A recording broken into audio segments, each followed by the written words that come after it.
નમસ્કાર મિત્રો, આજે અમે તમને બતાવીશું કે બટાકા જે છે તેને કઈ રીતના સ્ટોરેજ કરવામાં આવે છે।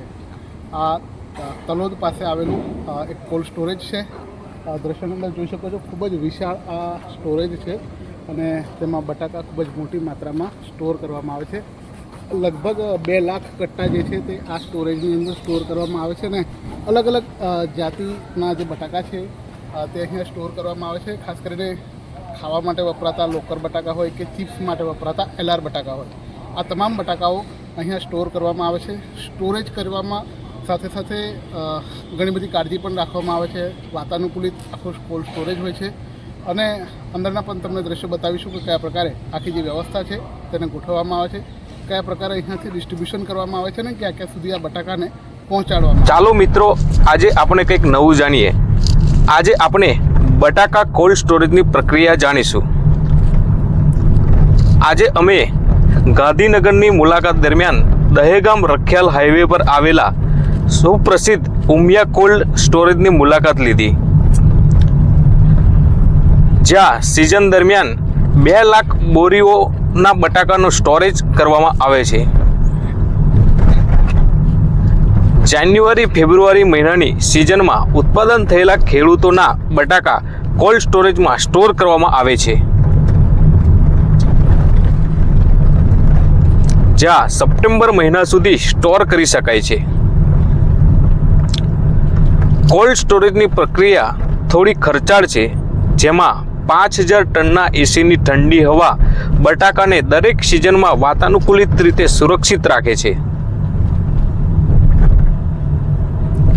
જે આખા વર્ષ દરમિયાન બટાકાની માંગ પૂરી કરે છે, જેનાથી ખેડૂતો અને ગ્રાહકો બંનેને પરવડતી એક સુનિયોજિત વ્યવસ્થા છે। તો મિત્રો, કોલ્ડ સ્ટોરેજ જે છે તેના સ્ટ્રક્ચરની વાત કરીએ તો આ એક ખૂબ જ મોટું ગોડાઉન હોય છે અને તેની અંદર અલગ અલગ માળ બનાવવામાં આવે છે।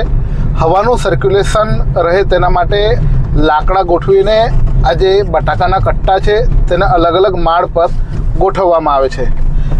અમે જે કોલ્ડ સ્ટોરેજની અંદર મુલાકાત લીધી છે, શ્રી ઉમિયા કોલ્ડ સ્ટોરેજ, તેની 7 માળ આ કોલ્ડ સ્ટોરેજમાં બનાવવામાં આવ્યા હતા ગોડાઉનમાં।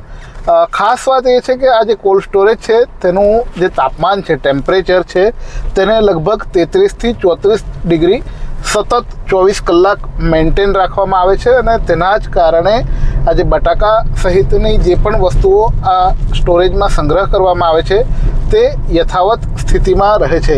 આપ જોઈ શકો છો કે તાપમાનને મેન્ટેન કરવા માટે જે સીલિંગ છે તેને સિલ્વર ફોઇલ કરીને બનાવવામાં આવી છે। સાથે સાથે દિવાલો પર પણ અલગ અલગ પ્રકારની પ્લેટ લગાવવામાં આવી છે।